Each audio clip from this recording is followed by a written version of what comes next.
Kita mulai bahasan kita. Jadi kalau dalam urusan dunia, bebas antum, silakan berinovasi. Tidak ada masalah.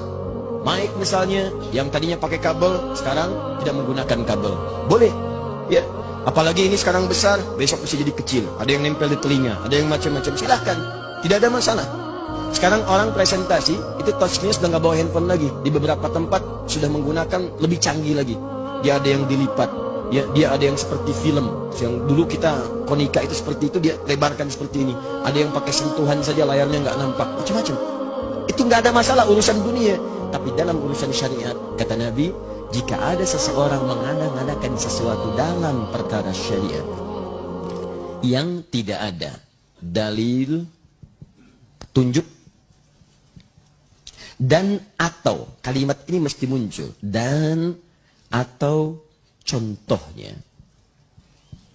Awas, awas. Saya tuliskan ini pertama, saya garis bawahi. Dan saya katakan dari sekarang, dan tolong jangan dihapus yang ini ya. Ya. Semoga Allah kuatkan untuk tidak dihapus yang ini. Lihat, dalil dan atau contoh. Jika seseorang mengada-ngadakan dalam urusan syariat, tidak ditemukan dalilnya dalam Al-Quran, tidak ada petunjuknya di hadis, tidak pernah dicontohkan misalnya, dan atau tidak ada contoh. Kalimat dan atau ini bisa jadi nanti contohnya tidak ada, tapi dalilnya ada. Maka ini punya hukum berbeda. Jangan sembarangan mengatakan kalimat nanti. Baik. Sekarang teruskan.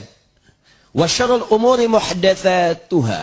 Awas, wa kullu bid'atin dhalalah. Muncullah kalimat bid'ah. Maka orang-orang yang mengadakan sesuatu dalam syariat, tidak ada dalil, petunjuk, dan atau contoh, maka Nabi menyebut langsung perkara itu, masalah itu dengan kalimat yang singkat, bid'ah. Ini, bid'atun. Wa kullu bid'atin dhalalah. Dan setiap yang bid'ah dalam urusan syariat itu berpotensi menghadirkan kesesatan, sesat. Ini poinnya. Paham sampai sini? Halo? Paham? Baik. Jadi kalau kita kemudian ingin pahami apa itu bid'ah dalam pengertian syariat, maka Nabi memberikan definisi. Kata beliau, segala hal yang diada-adakan dalam urusan syariat, ditarik dalam nuansa syariat, padahal tidak ada dalil, tidak ada petunjuk, dan atau contoh sebelumnya. Mengerti sampai sini? Baik.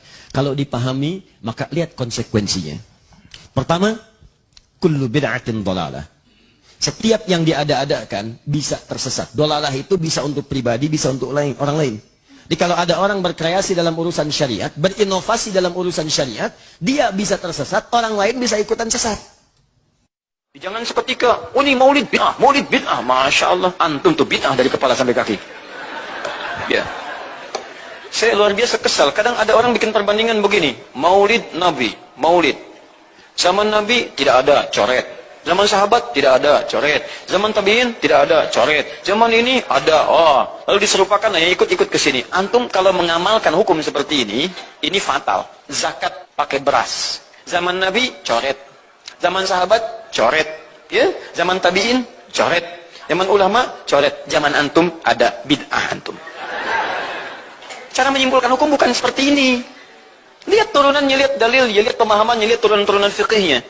Ya, bagaimana bisa zakat pakai beras jadi padahal contoh nggak ada, dalil nggak spesifik. Ayo coba temukan Nabi zakat pakai beras, temukan.